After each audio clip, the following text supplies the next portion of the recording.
Hello everybody, Rob here, back with another Atari 2600 guide for Retro Achievements, and to show some gameplay for each game that I'm playing.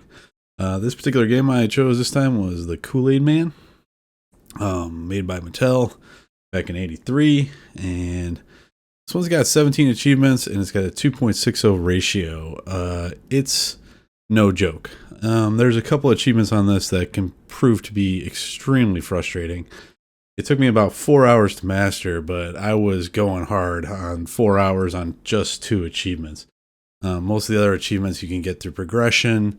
They're not that bad, but these last two, in particular, the 50K and make it to wave 5 without bouncing at all, are really, really tough and depend a lot on RNG. So you have to be really fast and you have to have a little bit of RNG for both of those. Let's just get into some gameplay here. I'll show you some of the things, the items that are involved in this game. And basically you're playing Kool-Aid Man. So you bust through your wall just like you did there. And these little guys are called Thirsties. You're going to be trying to basically gobble them up, drink up all your water. Supposedly this is a swimming pool or a sink of some kind, and meanwhile you're going to be grabbing those letters, and those letters stand for K, Kool-Aid, water, and sugar. And you're trying to stop these Thirsties from drinking all your water. Meanwhile, they're going back and forth, and after you get about 30 of these guys, the board ends, and then you get your timer goes down, you get bonus points based on that. The whole time your water is going down, so you have to continuously grab the letters K, W or S to refill that water a little bit. So that's where the kind of RNG comes in, because it starts speeding up here, and the faster it goes, the harder it is to grab those letters. And if you get hit by any of those things like that, you bounce around and you can't do anything while you're bouncing around. Some tips that I have for you for this game is when they're drinking like that, this whole lane is empty. There'll be nothing on it. So kind of look for that and use it to your advantage. So if you have to find a place to rest when things get really crazy, you can kind of go into these lanes. You still have to grab these fairly fast to even get through the boards. And I mean, you'll see from my 50K achievement footage that I literally was down to the last Thirsty and I died, and I got 50,000 points as soon as I died. So I got really lucky there, and that was after probably, I don't know, 200 attempts, so quite a few attempts. But after water runs out, your game's over, and that's it. I mean, the whole basic premise of the game is to stop the Thirsties from drinking all your water.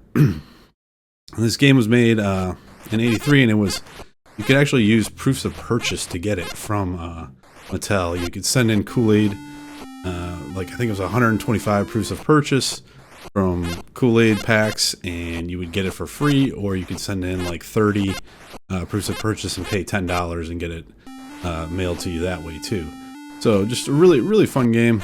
But these achievements, if you don't want to bang your head against the wall, I wouldn't take on this game to master it. Still a fun game. It's worth a try and play and see if you can get some high scores. But I'm not gonna lie, those 2 achievements were rough. I'm gonna go ahead and get into another video here. A little bit of commentary of showing the developer's initials. It's kind of an Easter egg in the game. It's also associated with one of the achievements, so I will show you how to do that. And then you can watch my footage of the bounce run I had, which that was really, really hard too. I'm not gonna lie. I did many, many runs to get that one run where I was just didn't hit anything. And then my 50K run will be after that. So hope you enjoy the videos, and if you enjoy this guide, give me a like and a subscribe. On to the video. I'm just going to show you real quick how to get the Easter egg associated with the Kool-Aid Man for this achievement. Well, it's not too hard to get. Basically what you want to do is, before you start the game, you want on your controller, press down. For me, it was the right stick. You want to go into black and white mode.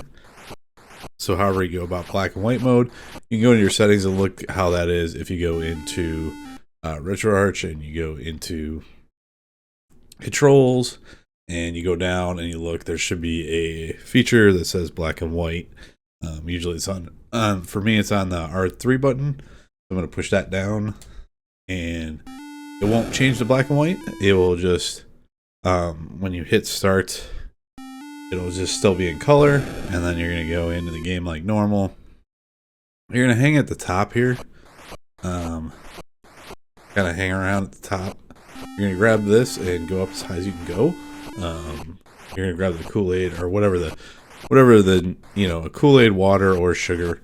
And then right when you get to 40 seconds, you're going to hit select. And right when you do that, you're going to see that everything changes to the initials of the two developers. They hit their initials in the game. So it's a really easy achievement to get. Really easy to do. Takes no time at all. But you can go through and keep playing as their names the whole time if you want to do that. You can see their JT's name gets bigger. You can just keep playing the game like normal if you want to, or you can just exit out and be done. But I wanted to show that real quick before I got into my other two videos.